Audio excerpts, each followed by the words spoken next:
this is our little preview. And so the HIV latent reservoir is the virus that remains hidden in the body, even when somebody is taking HIV antiretroviral therapy or ART and has an undetectable viral load. So standard measures can't detect it in the blood. There's still virus that remains, and that's what we're talking about. And it's really important because the latent reservoir is the main barrier to cure, because when HIV medications are stopped, the latent reservoir wakes up and it makes people sick. And so we really have to understand the latent reservoir to develop safe and effective cure strategies, with either strategy of completely getting rid of all virus in the body or keeping the latent virus latent or keeping it from waking up and causing damage even after HIV medications are stopped. So, and then I'll show you this slide in greater detail at the end, but just as a little foreshadowing of kind of important remaining questions that we still need to work on, are kind of how best to measure the latent reservoir. That is a future webinar in this series. And it's an exclamation and question mark at the end, because the field has learned so much, and yet what seems like the most simple thing is one of the most difficult. And then we also really need to know how to identify those hidden cells. So those cells that have latent HIV in them and are hidden, but we have to figure out how we can identify which ones have it. And then figure out if cure strategies are going to work for the latent reservoir across the whole body, and what individual differences in people and their specific reservoirs are going to need to be tailored or addressed in cure strategy. So more of that to come, but I just wanted to give it. And so what is the latent reservoir? And I did go heavy on the water reservoir metaphors here. So first, so what is the reservoir? So in general, Webster says a reservoir is a place where something is kept in store. And so for HIV, the latent reservoir is the genetic code or DNA, or the blueprint for making new virus. So it is not necessarily a virus itself that can go in and attack other cells or move on, but it is there, and virus can be made from it, and it is the code book or the blueprint here. And then this blueprint is actually stored inside the human genetic code. So HIV DNA gets put right in with our human DNA, which makes it part of the cell, part of the DNA, and it helps to make it very invisible, and makes it hard to get rid of, and it makes it stay for a long time. And we've got a couple things working against us, well, sort of, for HIV, and this is called integration. So when it integrates into our DNA. And so, when this happens, and if the cell is not making lots of virus, then the body defenses can't recognize it, and HIV medications don't work on it. And so, once that happens, it's important, but HIV also attacks specifically really long-lived cells, ones that are supposed to stick around and help protect us from infections in the future. So they're supposed to last for decades. And those cells, when they replicate, they duplicate their entire genetic code. And now that genetic code includes HIV's DNA. So as it continues to replicate and basically have babies, it continues on with new generations of those T cells. So that's part of the problem. And then taking a step back of what happens after HIV gets into the body? How does it set up these reservoirs? And so once it gets into the body, HIV makes copies of itself very, very quickly. It gets into the cells and it takes over those cells and just pumps out tons and tons of virus.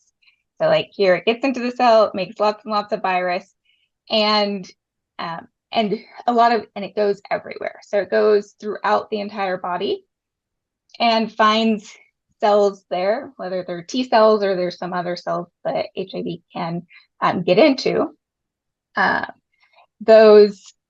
It goes across the body. It mostly occurs and mostly kind of gets settled before starting ART. And then it's also important to note that HIV makes a lot of mistakes when it's copying its genetic code. It is not careful at all about proofreading. And so why that's important is it means that within a single person, even if they had one virus to start with, as it makes more and more copies, that genetic code changes slightly.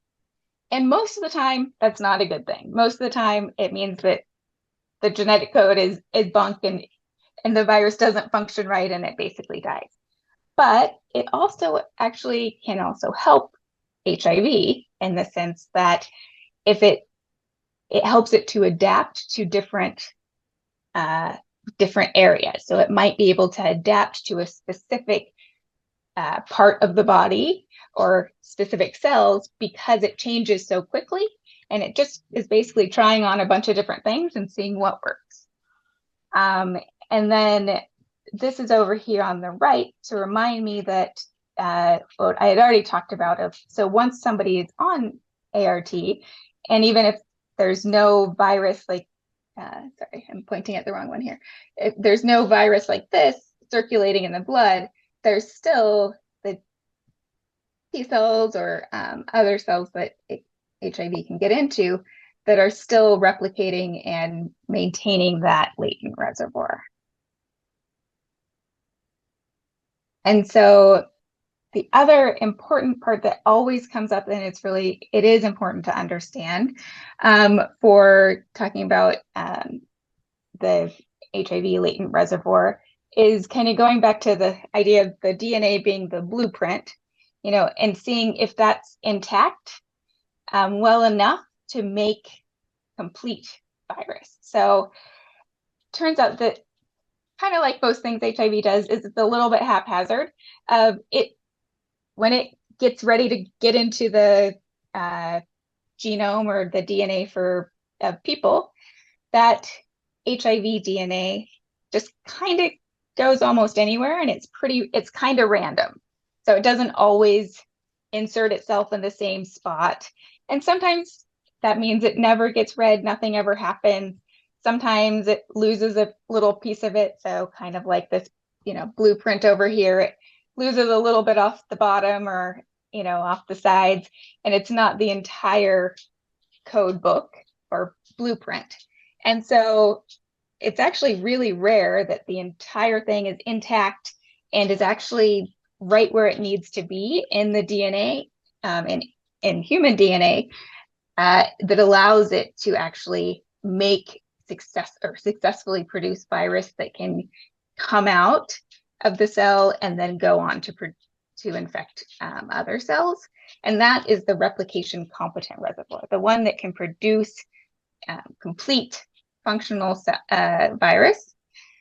And so that means that, almost all of the HIV genetic code inside cells is technically replication defective.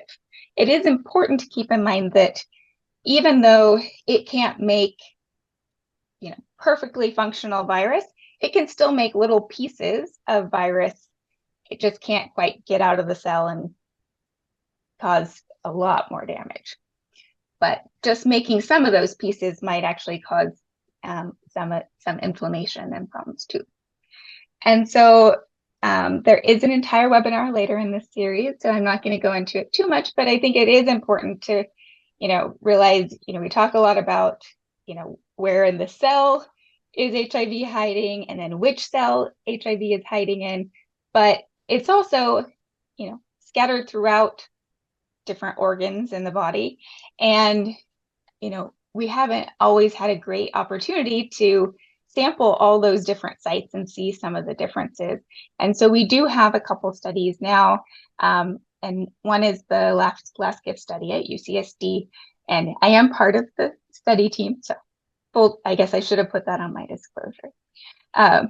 But it is one of a couple studies doing something similar where people with HIV who have a terminal illness volunteer to a rapid autopsy after death. And they enroll in a study and are closely followed at the end of life.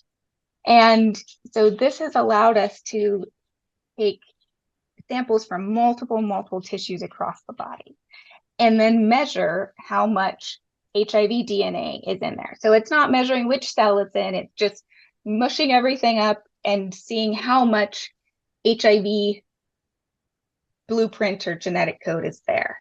And it turns out it varies a lot between different areas of the body, and it really varies a lot between people. So you can see on the left here is just a few areas within the brain and then also the spinal cord. And so each dot is a person or a sample from a person.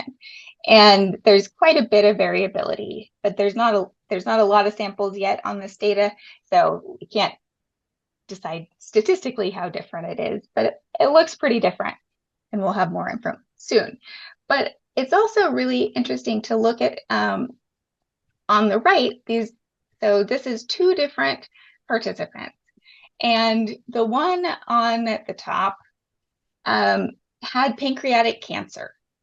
And you can see that out of all of the other tissues, the amount of HIV DNA in his pancreas was highest, which could reflect there's a lot of T cells that have come to the area, or that it is infecting T cells in that in the pancreas itself. But it does point to what else is going on with a person really influences their virus and or their reservoir, and that probably changes over time. Like it's possible that he had very high levels of virus in the pancreas early, but I think most likely cancer came first, and then he has a lot of that. So it changes over the lifetime with different conditions, and we'll have to figure out how much that needs to play a role when we're considering cure strategies. And so then I've already sort of delved into it, but how does the latent reservoir prevent an HIV cure? This would be so nice if we could just drain the reservoir and let everything flourish and be great, but it's not quite that easy, as we've talked about. And just as a reminder, this is a complicated, life cycle, but we don't have to go into the details. The most important part is just these are the blue boxes, and it's missing a couple, but the blue boxes are showing the areas where our current HIV medications work and what parts of the life cycle of the virus it works in. And there's a lot of areas here, and then a lot of people are at integrase inhibitors. But once it gets integrated into the DNA, you see there's several steps here that just aren't targeted by any of our current medications. And it makes sense, because once it's in the DNA, these next steps are what happen every second, all the time in our cells. It's what's allowing me to talk right now, and it's allowing me to sit up. And so it's hard to have a medication that's going to impair any of these processes, because they are what is going on in our cells. But it also means that as time goes on, ARVs or HIV medication isn't addressing the reservoir size. And so just another way of showing that is it doesn't reduce the reservoir size. There was initial hope that, over time, those cells would the cells that had HIV DNA in them would mostly just kind of die. And maybe if you went decades and decades, on suppressed, you didn't seed any new cells, that it would just sort of slowly decay. Unfortunately, it doesn't seem to be the case. So when you first start your HIV medications, the virus particles, so what you can measure in the blood, the viral load, drops really quickly. And, if you stay on HIV medications and there's not resistance, et cetera, it can stay suppressed for decades and decades. But it really doesn't really make much of a difference to, the cells that have HIV in them in the blood. And this is another way of showing it, which I think the Silicanos are on here. And Mauro is actually the next speaker is actually one of the authors on this paper, but it is, beautiful and really important because it shows that actually the reservoir changes a lot over time, but it doesn't get smaller. So if you measure, just overall how much DNA and how much is in the latent reservoir, it's kind of similar. This is, the size, and this is over 10, 15, 20, 25 years on ART. But you can see that so each of these, all the different colors are specific different CD4 T cells. And so each one of those target a different invader. So they defend against a specific invader, we'll say, a bacteria or virus or something. And then over time, that changes. And so like this yellow one becomes a huge predominant part of the HIV latent reservoir over time. And that's probably because that's a really active CD4 cell. Like maybe that's to the common cold virus or something like that. And it gets activated all the time and it makes more and more clones of itself. And so even though the reservoir changes a lot over time, it doesn't get smaller, which means that we can't just wait. We can't wait out the reservoir. And then also, unfortunately, then the next thing was like, well, what if, for the people that we can start HIV therapy like right now, or as soon as they're, exposed, can we prevent this? And it looks like not really.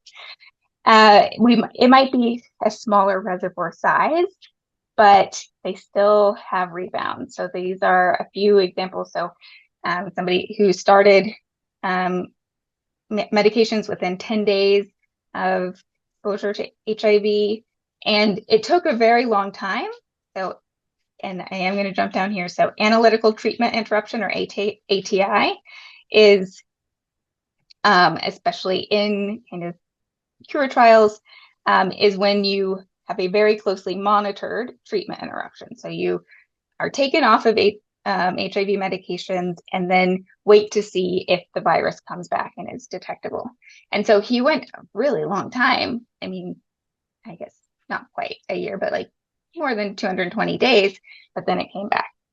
And another study that compared, kind of initiation in chronic and HIV versus early in HIV, and really didn't show a difference in even how quickly there was the virus rebounded.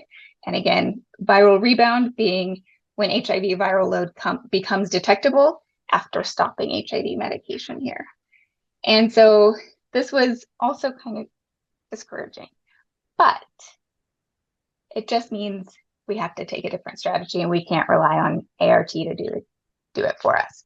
And then this is my one little extra slide of, so the reservoir is not only CD4 T cells. And there is, it is the vast majority is in CD4 T cells, absolutely. But there has been recent confirmation that there is replication-competent HIV in cells called microglia, which are the immune cells in the brain. And so it does really raise the question of whether those, could be a source of viral rebound potentially, especially if the brain is not targeted by your research. And so then I think or I might be over time. So what still needs to be done? So these are just the key remaining questions. And this is really just like things and I will send my slides too, but things to keep in mind and kind of directions and where we're going. And so I already talked about, we need to figure out how best to measure the latent reservoir. So we're all on the same page, and it really isn't a perfect strategy, but there is a webinar on that. And then, even better would be amazing if we could actually test if a cure strategy worked before without having to do an ATI, because right now that's our only way to confirm or verify if a cure strategy worked. If we knew it didn't, we would just not take somebody off of ARVs. And then how do I identify cells with latent HIV? So this is very difficult. They really are hidden. And right now we can do it but it's very expensive and it takes forever. And if there was a way, if there was, a marker on the cell surface or a danger signal in the cell, that would be great. But most of the time these cells are actually healthy and just kind of living their normal cell life. So we don't really have a way to do this yet. And then will cure strategies work on the latent reservoir in all parts of the body? I don't think it's only my bias of, the brain and the central nervous system is an area that is a little bit harder. It's very sensitive to inflammation, and it's also hard to get medications into. So, we really have to consider what happens, will cure strategies be targeting it? And if they do target the brain, is that good or is that bad? And we just need to be conscientious of that. And then just understanding how individual differences between people and their specific virus that they have, and how much that's going to influence cure strategies and how much personalization is going to have to be done. And then my last thing would just be for HIV cure, reservoir and cure discussions, my parting advice is, the things I try to think of when I'm hearing people talk about the reservoir or cure is, it's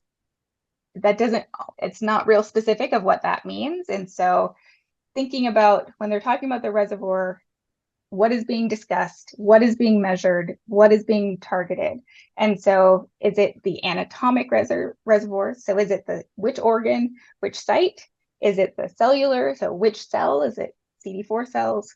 And then is it only talking about replication-competent virus? Or is it also going to address the defective HIV that still makes viral products that cause inflammation? And that would be it. And I did go over a little, I apologize, but I just wanted to say thanks everybody who's here for listening and for all of the things at the bottom and all of the Martin Delaney collaboratories that have invited me. That was great, Kate. We have lots of questions in the chat, so we'll just start with the most recent one. Has there been any research on people living with HIV who are elite controllers with respect to the latent reservoir? There has been, and they do, I am not... I can answer. I know, I was going to say, I know there's a Siliciano on here. Yes, help me. Yes. Yeah, that was a great talk. Thank you. Yes, there has been a lot of research on elite controllers, and by Joel Blankston here at Hopkins and Bruce Walker and Zhu Yu and Matthias Lichterfeld. And yes, they do have a latent reservoir. And yes, they do have intact viruses. But what makes them able to control infection without antiretroviral therapy is that they have a very good immune system. They have CD8 cells that, one aspect of their immune system that helps control the virus and prevent it or kills infected cells so the virus doesn't go on to infect new cells. But they do have a reservoir. And it's a lot smaller than people who are treated in chronic infection, for example. And actually, I should also say we have measured that reservoir not only by, there's a couple of assays that you can use to measure and quantitate virus. But in addition to one assay, a viral outgrowth assay, we've also used another assay, the intact proviral DNA assay, to show and confirm that there is a reservoir with intact viruses in these individuals. So we have another question. This one is, reports of viral reservoirs in breast milk are used to deter women living with HIV from breastfeeding, i.e. U equals U except for breast milk. Do you have any comments, please?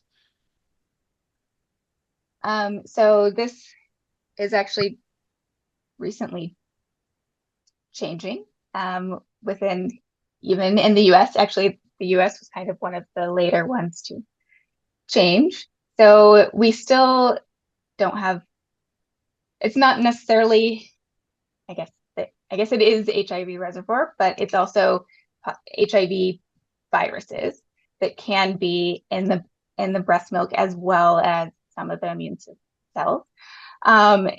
It is being worked on, and there are ways to do this safely and to really reduce transmission to children. And I do think, and we really are trying to promote it more, because it can be done safely, and there has been a lot of, probably undue and over caution, which I understand for sure, and it is possible to spread transmit through breast milk, even if someone is undetectable, because each different compartment can have slightly different level of activity. And so that it's not 100% no risk, but there are ways of doing it much Thank you. better. There's this question as well from Sung. I may have missed the details, but when looking at the HIV frequencies in different organs, were patients' medical histories taken into account? I wonder if the high frequency of HIV in the pancreas is from autoreactive T cells in the pancreas due to conditions like T1D, and I'm not sure what that one is. Type 1 diabetes. Got it. Yes, so we do have that information. I think we would have picked up on that. So we do have that information. I do not have know that off the top of my head, but yeah, and it is very complicated trying to figure out, what came first and which conditions are influencing it more. But that's a really good idea, and I'm going to go look. Great. And we have one other question. Is there an organ of the human body where the HIV reservoir tends to keep hiding more than the rest of the organs, such as the liver or the brain, etc.? So for most individuals, it really is mostly in the, on ART, it's in the lymphatic system. So, our lymph nodes and things like that, which is where our immune cells spend most of the time. So it does make sense, but that is where the majority is most of the time. And then also that we also have some, there's some lymphoid tissues in the gut that it is also high in, but it can be pretty spread out. It is in the CNS or brain, but it is in lower quantities. And I saw Robert Siliciano had his hand up. Did you want to add a comment? Well, I wanted to add to that answer, because the main reservoir for HIV is in CD4 T cells, and these are a type of white blood cell. These cells are continuously circulating throughout the tissue. So you're going to find CD4 T cells, which are the main reservoir for HIV, wherever you look for them in the tissues. Because these cells are circulating. So the cells that you see in the blood today were in the tissues yesterday. So they're continuously circulating throughout the body. So it's not like HIV is hiding in one particular place. Mainly in lymph. But as you said, yeah, they are mainly the secondary lymph nodes and the lymphoid tissues, the lymph nodes and the spleen. But they're circulating, these cells. Sweet, thank you for that. Who do we have after Katie? Thank you, Katie. Yeah, Mauro, are you ready? Yes, I am. Okay, Go for it. I will share my Thank you, slide. Katie, by the way. Great job. Thanks, everybody. Can you see my slides? Yes. Great. Okay. Thanks, Katie, for setting the stage so well. Okay. So, hello, everyone. My name is Mauro Garcia, and I'm a PhD candidate in Doctors Robert and Janet Siliciano's lab. And I would like to start off by saying thank you to the organizers for the opportunity to present our lab's work here today. And thank you to the audience for taking the time to attend and participate in today's session. And I'm really looking forward to the thoughtful questions and discussions that will follow. Today, I'll briefly describe the major barriers to an HIV cure and how our lab plans to overcome these barriers using a new approach. I hope you can take away at least 3 main points from this talk. First, HIV medications are not curative. Secondly, current cure strategies are not effective. Lastly, our lab is pursuing a new cure strategy using personalized mRNA vaccines, and I hope to share why our lab is excited about this new approach and what it can mean for people living with HIV. First, let's introduce the topic of HIV and why it is so difficult to cure. Following transmission of HIV, high levels of virus are readily detected in the blood. If left untreated, this can lead to AIDS. Fortunately, HIV medications have saved many lives, allowing HIV in the blood to become undetectable and untransmittable. HIV typically targets a specific type of cell called a CD4 T cell, but HIV medications effectively protect these cells from HIV. However, if HIV has already made a home in these cells, even when HIV medications are being taken, HIV can still make virus. And these cells producing virus die very quickly. And this accounts for the quick drop of HIV in the blood shortly after stopping medication. But if this was the whole story, HIV medications could cure people in a matter of months. Unfortunately, after stopping treatment, HIV becomes detectable in the blood again, typically within a few weeks, and we call this viral rebound. And viral rebound comes from cells that carry latent or sleeping HIV.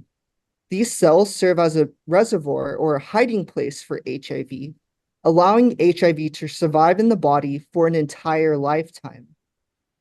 Ultimately, preventing this viral rebound in the absence of HIV medication is the principal goal of HIV cure research.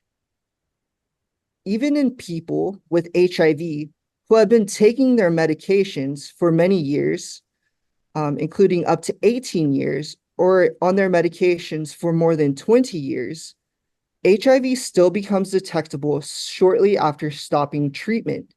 And these people on long-term treatment are therefore not cured. You will hear more about this in more detail at next month's session. To understand how HIV can hide and survive in the body for so many decades, we must first understand some key aspects of the cells that serve as the reservoir or the hiding place for HIV. In our body, we have immune cells. Shown in green is a specific type of immune cell called a resting CD4 T cell. And many of these T cells in the body are in the resting state, but can become activated in response to infection.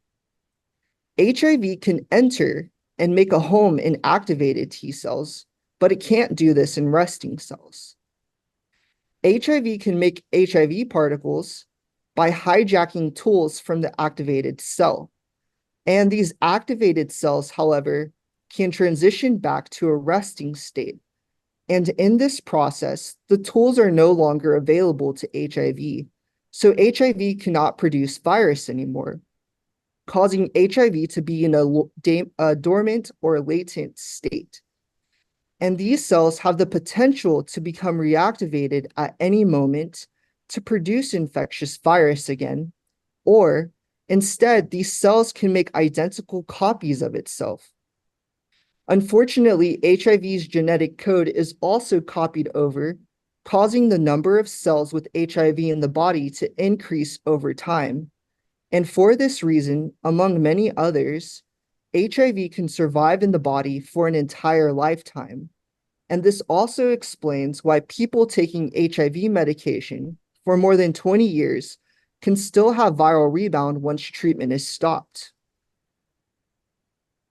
Our lab developed an experiment to reawaken HIV that's hiding in these resting CD4 T cells.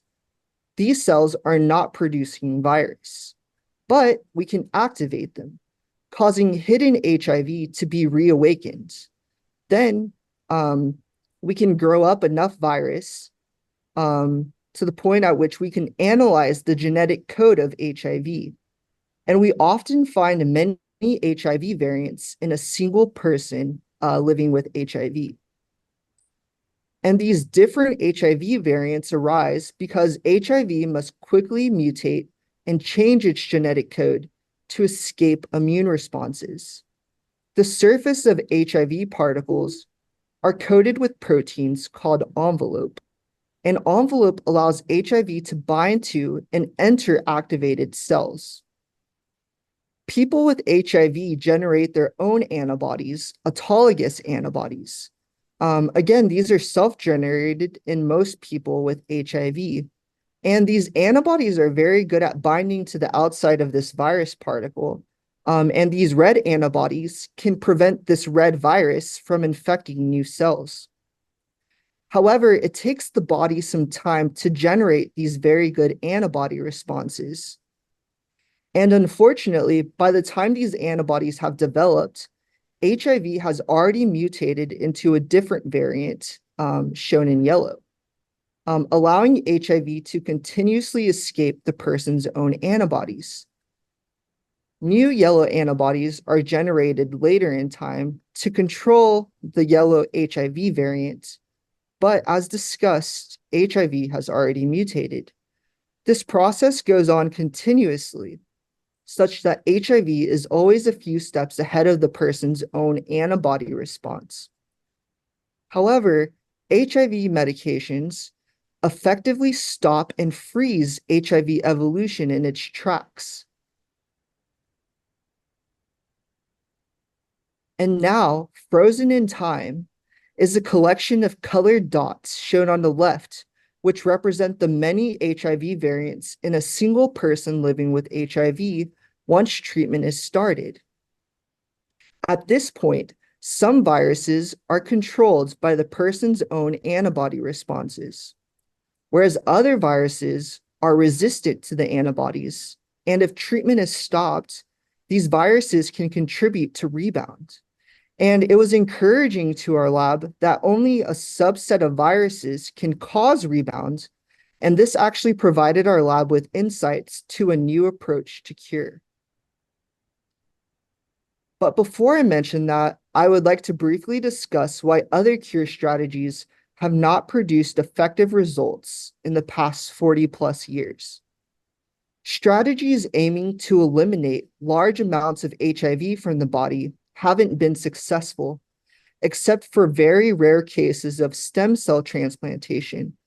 And this involves a very dangerous procedure. And frankly, this is not scalable for 39 million people living with HIV across the world.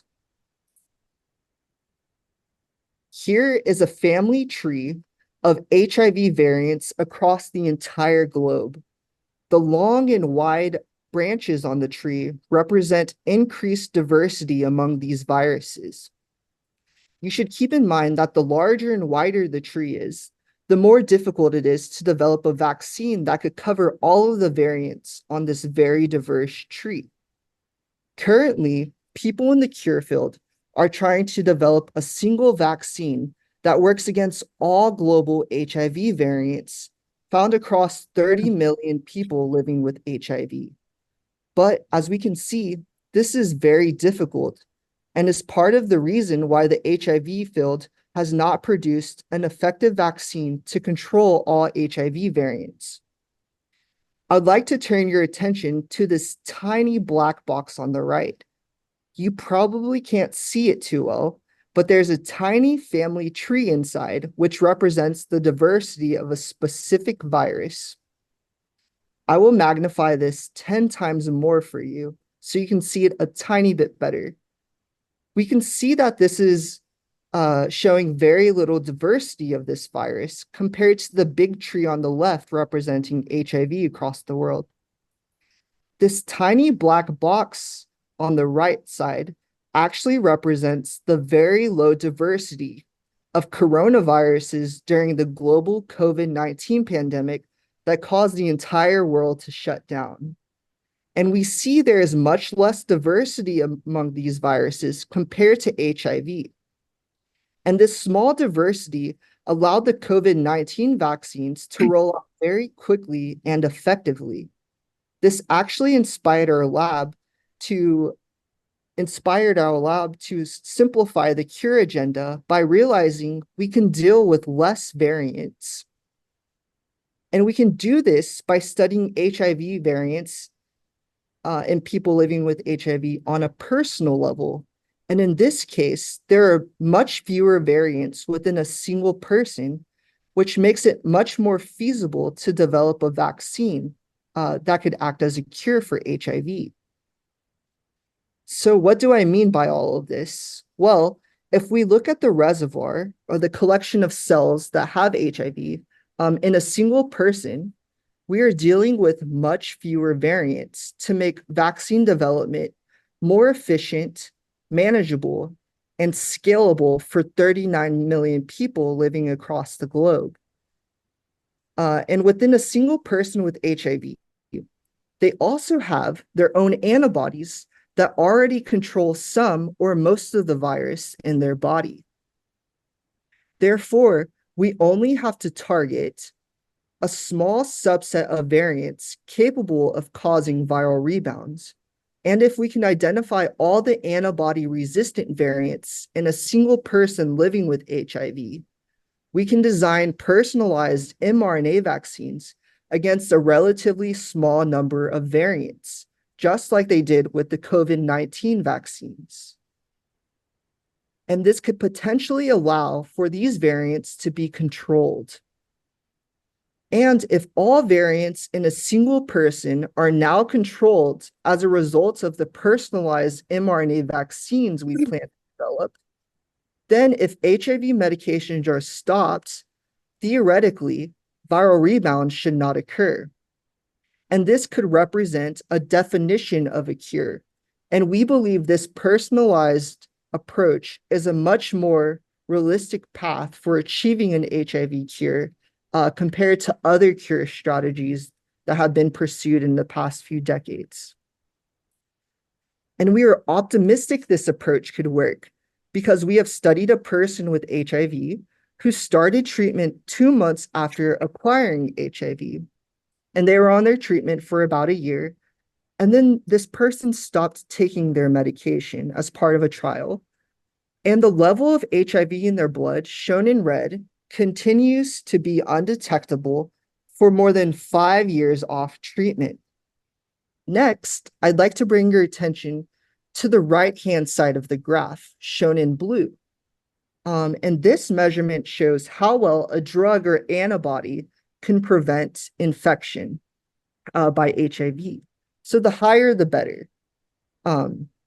Most HIV medications can control HIV to this level, shaded in blue. So they're very effective. Or to even higher levels when these HIV medications are used in combination. And we know that these HIV medications work very well at controlling HIV because they can maintain HIV to undetectable levels. But as I mentioned previously, this person has been off of their HIV medications for more than 5 years. Instead, we show that in the absence of HIV medications, this person's antibodies can control their HIV to the same extent as some HIV medications. And we believe their very effective antibodies allow this person to stay off treatment while maintaining undetectable levels of HIV in their blood, and mimicking these results by boosting the antibody responses in other people with HIV using personalized mRNA vaccines could prove as a promising pathway to cure. And here I will reiterate key points from this talk. And I hope that these are the important points you can take away from today's talk. First, HIV medications are not curative, even if you've been taking them for more than 20 years. Secondly, current HIV cure strategies have not been effective. And we've only had a handful of people that have been cured out of the 39 million people living with HIV. And we think that this really brings the need for a new cure strategy using newer technology that has been used to address a previous pandemic. And in the Siliciano lab, we're pursuing a new cure strategy using personalized mRNA vaccines.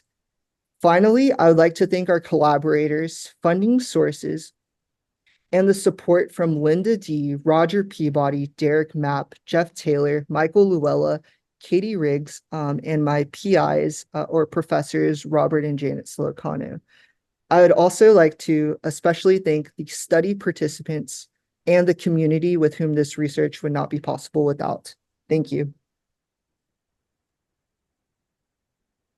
Well, that was wonderful. Let me ask you this. Is that going to be scalable for people all over the world? How much is it going to cost to be able to do this individually? Yeah, so I don't have numbers on how this would look financially, but if we think about it, the alternative is that if people are born with HIV, for example, they would have to stay on HIV medications for their entire lives. Let's say if they live up to the age of 96 years old, they would have to take a daily pill every day for 96 years. And the cost of that medication, probably over time, would be a lot more expensive than it is to develop personalized mRNA vaccines. So we actually think that, one of the issues is, can we make HIV vaccines that are scalable? And that's a really difficult question to address. But I think this is definitely a step in the right direction. Whereas right now we maybe have like 5 or 6 people cured. We could hopefully double, triple, quadruple this number and get it to a point where the technology will also be advancing over time. So this could probably be more feasible than other approaches. All good points. Thank you. So, Derrick and Jeff Taylor, do you want to jump in here? Or Michael, do you have any questions in the chat? No, there are no questions in the chat. Not that I saw. Oh, wait. I just saw one came in. This is a great talk, Mauro. This may be an extremely niche cohort, but do you think that in case of infection as a result of PrEP failure or poor adherence, people living with HIV would have less HIV diversity, assuming that they may have some level but not enough level of PrEP in their system, leading to more benefit from this cure strategy? Hi, Sungsu. That is a great question. So something that I didn't mention that you're touching on very nicely is that when people acquire HIV and they start HIV medications very early, this actually decreases the diversity of variants in a single person. And so this would actually make the vaccine strategy a little bit more easier because there's less variants that you're having to deal with. Whereas if someone acquires HIV and they're untreated for, let's say, 5 years, HIV has had so much time to evolve and change its genetic code over time that there's so many more variants. So basically what this goes back to is the phylogenetic trees, or like the family trees of the viruses that we're showing, is that the smaller the tree, the easier it is to make a vaccine for. So if you start HIV treatment earlier, you've sort of made this tree a lot smaller. And so this mRNA vaccine strategy would be more feasible, if that answers your question. We also had follow-up questions about how many formulas would be required for all variants. Oh. That's a really great question. And if we look at that really big tree, maybe I can pull up my slides again.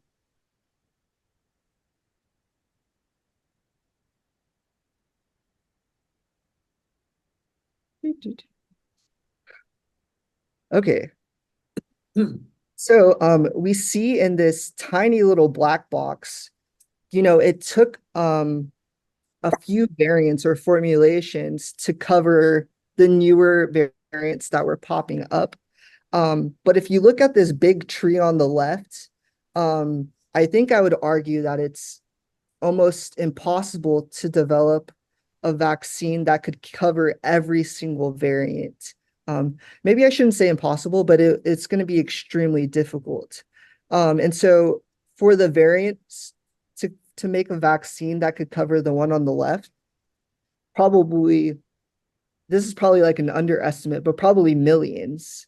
That's why it's a lot easier to focus on a single person with HIV, because you're dealing with fewer variants. But maybe Robert and Janet Siliciano have a little bit more input on the numbers associated with all of this. Yeah, I mean, I think Mauro said it well. The earlier treatment is started relative to the time of infection, the fewer variants there will be.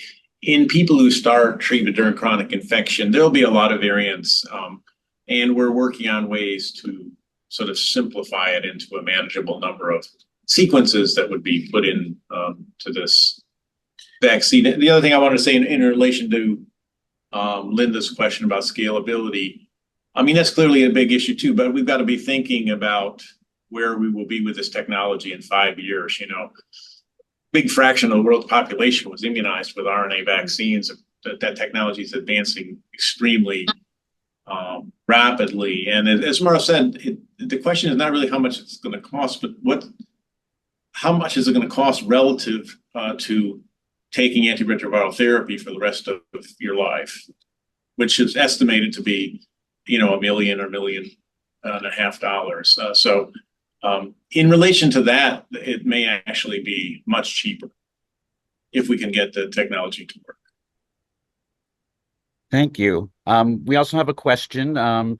This question is saying, I was wondering whether this personalized mRNA vaccine would then focus on T-cell responses as other therapeutic vaccines have tried, or would it instead focus more on generating BNAbs, maybe, as the case of the participants staying off ART for 5 years that you have mentioned?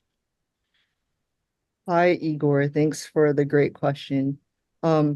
So previously, for all intents and purposes, most T-cell vaccines have failed to elicit really, really good T-cell responses.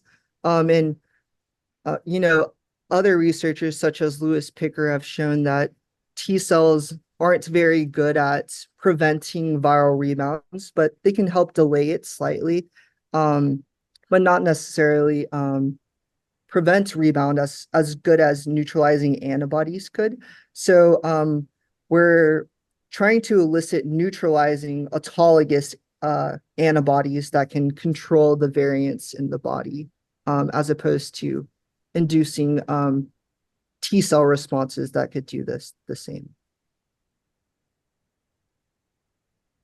Hey, so this is Derrick Mapp. I'm calling from San Francisco. There is an additional question here from Anna. Thanks for the great presentation. How would you define all the HIV variants in a single person? Two-part question. The second question is, what kind of method or assay is used? Yeah, so these are extremely great questions. I will say, just as Katie mentioned in her talk previously, our lab,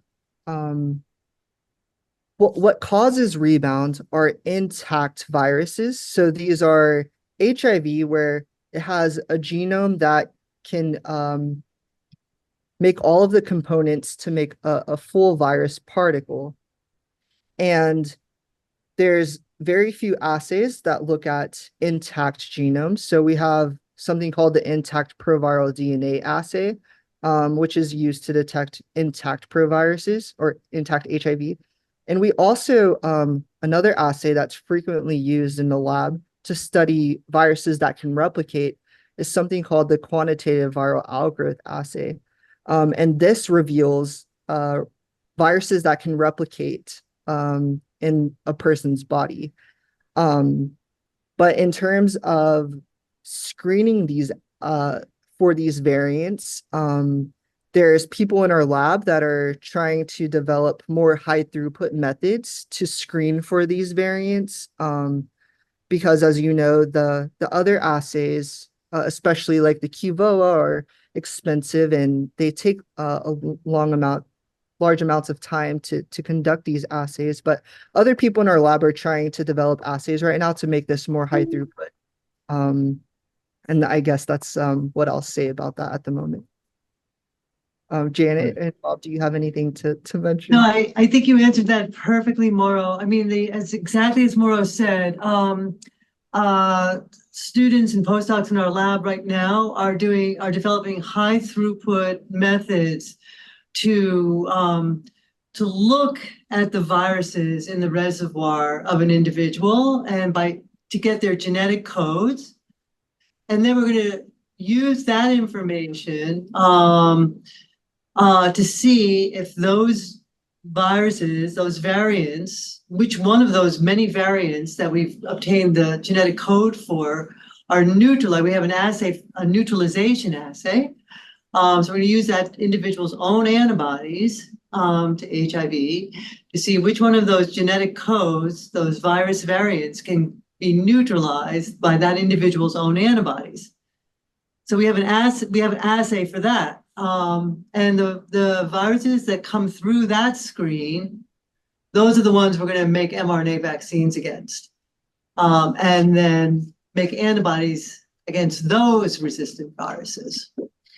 And one thing to add is that this sort of personalized approach is actually not new to HIV at all. Right. So there has been for many years a phenotypic assay for HIV drug resistance that was developed by Monogram, and that was basically used to determine which antiretroviral drugs could be used in somebody who had a lot of drug resistance. And in that assay, basically the same thing was done at sort of using PCR to find all of the viral variants, and look at mutations in reverse transcriptase and protease and see which ones were resistant. And this was basically a standard clinical assay that, I don't know, cost a few $100s, but was kind of a routine part of clinical care for many, many years. So this is actually, what we're doing is a little bit different. It's adapted to antibodies, but it's actually not that different. All the technologies are in place. They've been done for a variety of other reasons. So it sounds like it's a very expensive process, but it's actually was a kind of routine. It still is actually an assay that's a routine part of clinical medicine. Now, what we have to do is, of course, take those sequences that come out of it and then use that to generate the RNA vaccine. But the beauty of the RNA vaccines is that once you have a sequence, basically you have a vaccine. Because it's just very modular. You just plug in the sequence, and then you have the vaccine. I mean, it's a little more complicated than that, but RNA vaccines have basically changed everything. The people who developed the SARS-CoV-2 vaccine, did it in a day. They once they had the sequence of the spike protein, the design of the vaccine took a day. Right. And of course, all that technology took 15 years to get to that point. To develop all the technology. but we had the technology. So once this pandemic, SARS-CoV-2 came around, it was very straightforward. Yeah. To develop the mRNA vaccines. Which is why we're all sitting here. Yeah, exactly right. Exactly right. That's amazing. Let's hope they don't raise the prices when it comes to a different use. But anyway, I'm sorry, I'm always cognizant of that. Well, Mara, we're going to invite you all the time. You can bring the Silicanas with you. That's fabulous. So, this has been great. This has been great. Well, how about, let me just say before we get Jeff and Derrick involved, that Michael has also prepared a little evaluation. So hang out. You'll get an opportunity to say whether you've enjoyed this, whether you've learned anything, and that sort of thing. So just wait for that, please. And Jeff and Derrick, you want to take it away? Sure, thank you. So I got kind of a conceptual question to ask. You know, when we talk about using these LRAs to wake up the latent cells, how much reactivation is enough? Because in theory, you could have one virus, hiding out somewhere that is, I think, was shown in one of the slides. After a long time, it can come back. So I'm wondering, when we look at this approach, how much reactivation is enough, and does that really make it a valid approach? Are we thinking about other ways to deal with the ones that you didn't get when you wake these things up? So just kind of tossing that out there. Tough question. Mauro, do you want to, or Katie? Right. I think you could go ahead, Bob. Well, I mean, this is something we've been thinking about a lot, and really, I think, Jeff, the way to think about it is there's really two different sort of approaches. One is, to eliminate the entire reservoir, which is basically what the shock and kill strategy or the LRA strategy involves. It's sort of waking up the virus and getting those cells to die. The problem is, I think, as you're alluding to, for that to really be successful, you have to eliminate a vast, a very high fraction of the reservoir. We've recently estimated that you have to produce something like 100,000-fold reduction to get even a delay of rebound of a few months.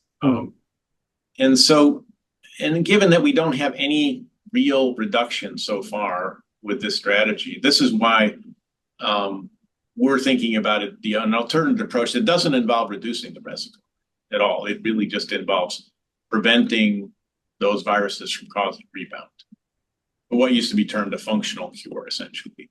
Really amazing. And so that's, we've been thinking about this problem for many, many years, but, to be sort of brutally honest about it, the idea that we can eliminate all of the latent virus with this shock and kill strategy is, I think becoming a bit less tenable.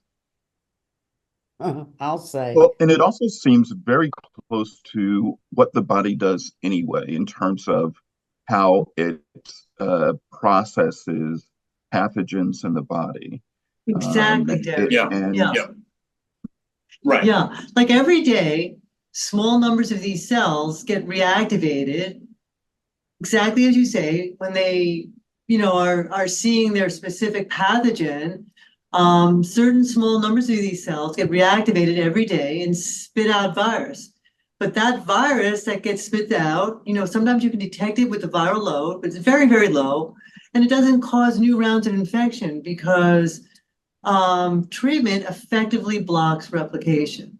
So you can detect that spit out virus with very sensitive assays, but it's not causing problems because antiretroviral therapy completely stops the virus from replicating and infecting new cells. So you're absolutely right. So every day, this is part of the normal biology of these CD4 cells. They get reactivated in response to their specific pathogen or antigen.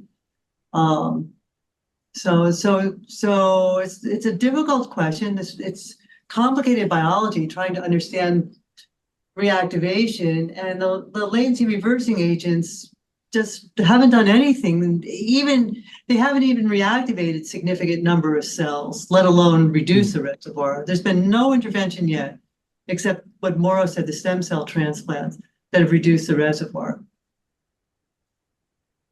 I'm also sort of wondering, in terms of the the approach being considered, are we seeing this as a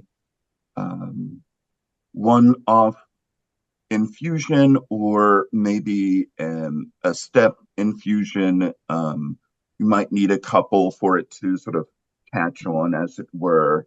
What is the thought in this sort of approach? In terms of vaccine. Well, so I think, the beauty of this approach, as opposed to, for example, infusion of broadly neutralizing antibodies, which would have to be done, repeatedly for life, basically. The beauty of the vaccine is to induce a long-lived, antibody response that would, persist after the initial immunization. Which is what they hoped the antibodies, the other one that would do and never did. Yeah, and I think, there's a lot of work to be done on making the response to the RNA vaccines more durable. But, for other vaccines, you can get lifelong immunity. So that's kind of the hope. Again, sort of looking down the road, how the technology will develop. Wow. Jeff, you want to take a turn? Sure. So, you were talking about, the replication competent viruses, and then the kind of junk DNA from the ones that are replication defective. How do you, in the real world, how do we separate those out and come up with something that's real and meaningful? Well, in the real world, you don't have to worry about those defective viruses because they're not going to infect new cells. It's a dead end. Right. So I wouldn't even worry about them. But if you want to quantitate how much total HIV DNA is in an individual, many years ago, we developed an assay for that can distinguish intact viruses from defective viruses. So if you had a strategy that reduced the reservoir, you could use that assay to say, oh, I've reduced the reservoir by the number of intact viruses, and we have an assay for that. So you can distinguish them at the molecular level with this assay. And do we think that assay is sensitive enough to detect every replication competent virus and allow us to not have ATIs in studies? Absolutely. Holy grail. It does, absolutely. It can detect a single integrated virus in a single cell. You just have to capture the cells initially that have the virus in order to do the assay. As long as the cell's in your sample. Now, the cells in your sample. sample. You might want to discuss, right. Where else, right. Or how do we do this when a lot of the virus is distributed? Right. Yeah. Well, thank you for that. I just really want to be a little careful here, a little mindful here. I can actually do this all day. This is really fascinating to me, and these are really wonderful presentations. Are we? I think we are at time or close to we got or, about 20 minutes, 18 minutes. Oh, good Lord! Yeah, I'm being a little fast here. Thanks for that. Thanks for that time check, feel Linda. better now? Yes, feel much better now. I was nervous there for a bit. I was wondering if you could talk about, I don't know why there's this, and I think you're already saying it, and I'm sort of missing it, but what I'm hearing is this attempt will be looking at the most virulent HIV strains that's occurring and looking how we can get the body to control the most virulent strains in the body as a way of affecting a functional cure, so that like the rest of the HIV population is essentially non-reproducible and will of itself sort of decay over time. Am I messing that up a bit? Could you correct me? Mauro, you want to Who's answer that? anyone? Sure. So, I think a really important point that I didn't necessarily touch on is that in each person living with HIV, everyone has a new virus that they started off with that's different from everyone else. So by the time the immune responses in each person develop and how that specific initial virus changes its genetic code over time, um, it's really difficult to make a single vaccine that would be able to work for everyone because everyone sort of has different variants. And for COVID, for example, there was Omicron and these really, the specific variant that millions of people were getting. So that's why you were able to develop a specific vaccine for that works globally. But in people with HIV, it's a different scenario. And so basically, in each person living with HIV, there's a fraction of the cells that harbor HIV that are already controlled by the person's own antibody response. And then there's a fraction that is not already controlled. And so what would go in the mRNA vaccines are the variants that are resistant to the person's own antibodies. And so you could administer this vaccine to the person living with HIV. So that way they can generate their own antibodies against those variants. So that way there's full protection. And just in the last case study that I showed, these antibodies could even reach a point where they're so effective, just as HIV medications, except for HIV medications, you have to take them every single day. But these antibody responses are sort of like what you mentioned earlier. These are produced naturally by the person's own body. We're just helping them make some more of them towards different variants. So effectively, this could sort of, if you have all of the antibodies in place to control all of the viruses in the body, it could theoretically be representative of antiretroviral drugs in that it stops evolution and it could prevent likely transmission, which maybe in the end could help reduce the number of transmission events in the world, and maybe help eradicate HIV like decades from now. That's a little bit of a stretch, and but it's one step towards a cure, I think. So Mauro, let me ask you a question. If you make something grow in the body like antibodies or anything, can you make other things grow that are not so good for you? Are there side effects or issues that that you need to be aware of and signals you should be looking for? So what's really interesting is that our body tends to make antibodies against things that are foreign. So this could be against any pathogen or like a bacteria or a virus. Sometimes whenever people are administered antibodies that aren't natural to their bodies, for example, like broadly neutralizing antibodies, the human's own antibodies can start to recognize that as foreign and start generating antibodies against that. But because we're eliciting antibody responses that are natural through a more natural process by the person's own self, I'm not exactly sure, and I can't really comment on toxicity or these sorts of things, but maybe that's something Bob and Janet could discuss. Linda, are you referring to just toxicity or just side effects of getting an MR in general? I mean, I couldn't think of anything specific, so I was just, everything does something. So, I mean, adverse events, just toxicity generally. Have you seen anything? Have you seen any signals that would make you think, wow, we need to look for this or that, or be careful of this or that? No, not really, Linda. The mRNA vaccines have been distributed now to billions of people, with the different boosters that we've all gotten. And yes, there are a very small number of people who have side effects. Maybe you're talking about,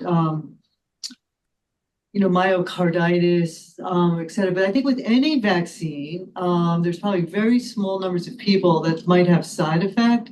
But not, I haven't seen anything significant that have affected a lot of people with these mRNA vaccines. And I would defer to other people on the call, but I think they are safe. There's nothing specific to HIV that would make you worry any more than that it was going to happen than has happened with COVID. No, Okay, I know. I don't think so.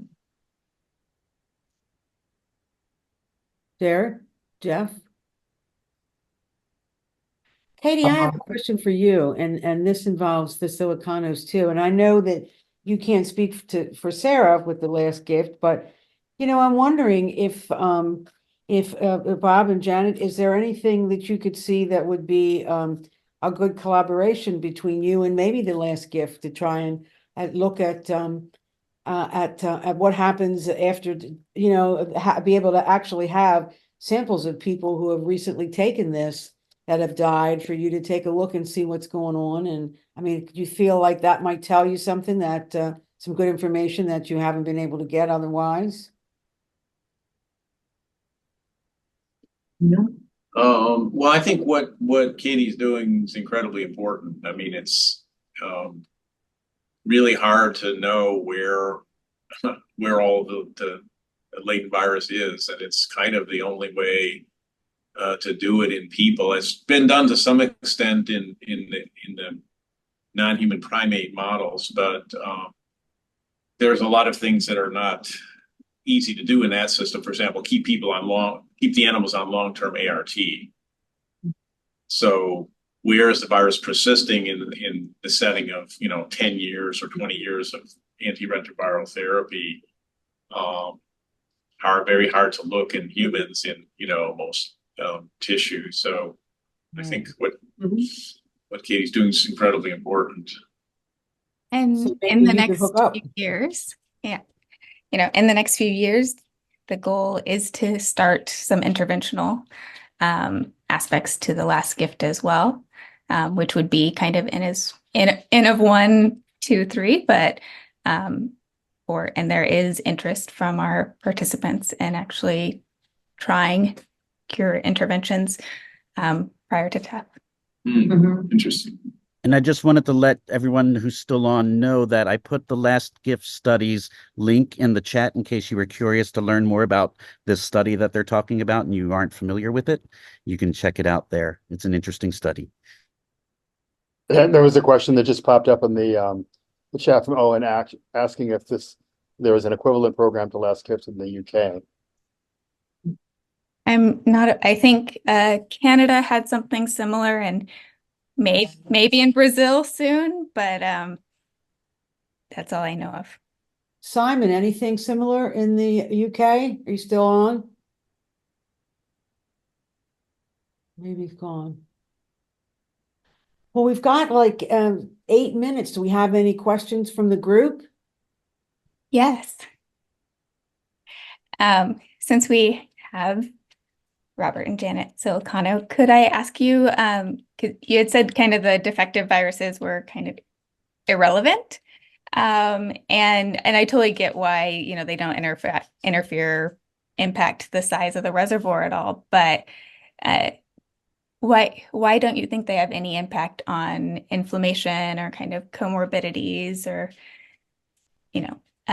immune dysregulation? Yeah, nothing is completely irrelevant, Katie, you're right. And I think a lot of people are studying this. And I think, the studies are being carefully done where, they're being controlled for other comorbidities, other co-infections, like with Hep C or Hep B, or people who smoke or who have diabetes. I think it's a complicated question. But I will tell you this, we now have people who've been on very long-term ART for 20 plus years, and There's been studies that show these individuals are leading lives as long as people who are not living with HIV. So, Although comorbidity. or with other comorbidities. So I think it's a question that we need more information on.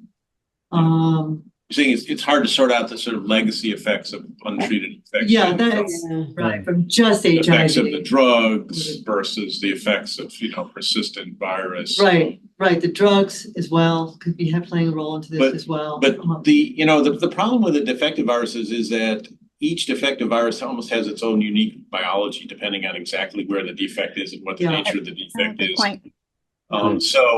But most of them in our analysis are lacking TAT, which would lead to, kind of lower levels of viral gene expression, even if the cell gets. Most are missing TAT, you said? Well, most are either they're missing TAT because they have a 3' defect or hypermutation in TAT, or the 5' defects affect splicing.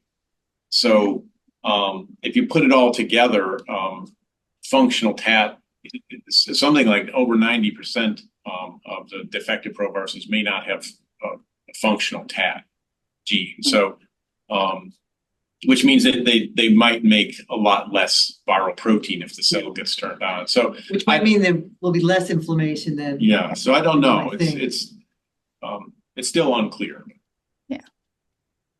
And we have one final question, since we've been talking about mRNA vaccines. Kaylin was asking, how are the mRNA vaccines for HIV going in humans? Do we have any news or updates that we can give? Well, I think there's a lot of the groups that developed the SARS-CoV-2 vaccine, for example, Drew Weissman, the Nobel Prize winner, they have a lot of interest in putting HIV envelope protein into these vaccines. But there again, the problem is, as kind of I think Mauro was explaining, there's so much worldwide diversity that just immunizing with a single envelope protein doesn't give you a sort of a protective vaccine that would prevent an uninfected person from acquiring HIV, because there's just too much diversity. And to generate a broadly neutralizing antibody with that strategy probably requires many sequential immunizations before you can get these very unusual antibodies that have broad neutralization activity. So I think it's still unclear. A lot of people are working on that, but I think our approach of a personalized approach is actually quite a bit simpler, because we don't have to protect against all of the worldwide variants, just what's ever in one person. Cool. Well, we'll we have about 2 minutes left, and a little over 2 minutes left. I wanted to see if Mario or Katie or Robert or Janet had any last key points or tips that they wanted to, not tips, but points that they would like to make from their presentations or from what they've heard today. I think one point that I certainly want to stress, because there's some studies that sort of conflict with each other. I think what our lab has clearly shown is that people that are taking medications for more than 20 years are not cured. And these people should not randomly stop taking their HIV medications, because as I just showed in one of my earlier slides, HIV becomes detectable again.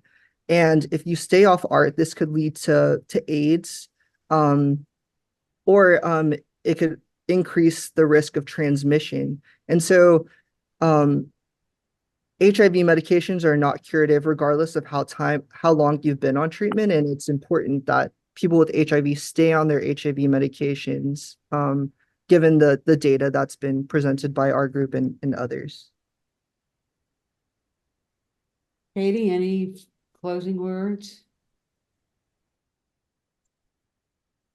It was great to be able to join you all. And I think, we do rely a lot on the community to kind of keep us on track and align our priorities right and make sure we're doing what is wanted. So thank you. And please always give us input and keep us honest. Wow, thank you, everybody. What a great opening session. I'm really, really happy. I think everything was great. Thank you, Katie, Mauro, and the Silicanos, surprise guests, right? Jeff and Derrick. And last but not least, Michael, for doing all the wave for us, making all of this happen, literally, for the beautiful invites and the slides that'll be, or the links that'll be coming in the future. So thank you all very much, Janet. We'll see you next month. And I hope you all have a great day and that you all learned something and you will invite your friends for the next series or the next session of the series. Okay? Thank Thanks, you, Linda. everybody. Thank you, Linda. Thank you for all that everyone does. Yeah. We can't do anything unless we work together, and we will, and we are making a lot of great progress. Thanks to everyone. So thank you. Thank you, everybody. Thank you for everybody that came. Bye. We had like 90 some people at one point. Yeah, So, it's great. all righty, great. Thanks so much. Bye-bye. Bye, Linda. Bye, everyone. Bye, everyone. Hmm.